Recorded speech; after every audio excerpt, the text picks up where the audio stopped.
Imagine your country sending soldiers with machine guns into battle and losing to giant birds. Sounds fake. It actually happened.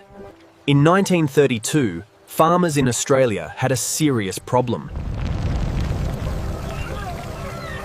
Around 20,000 emus, huge flightless birds standing nearly 6 feet tall, were invading farmland and destroying crops.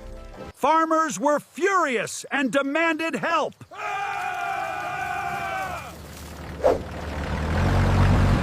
So the Australian government did something nobody expected. They sent soldiers, armed with machine guns. The plan sounded simple: wipe out the birds and save the farms. But there was one problem. Emus are surprisingly fast.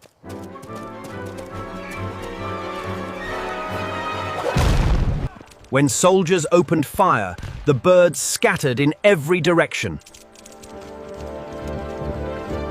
Some zigzagged across fields, some hid behind hills. Others split into smaller groups, making them nearly impossible to hit. At one point, soldiers even mounted a machine gun onto a truck to chase them.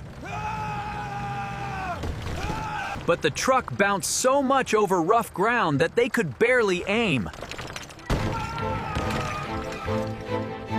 After thousands of bullets were fired, only a small number of emus had been taken out. The operation was considered a failure. The soldiers withdrew. The emus stayed.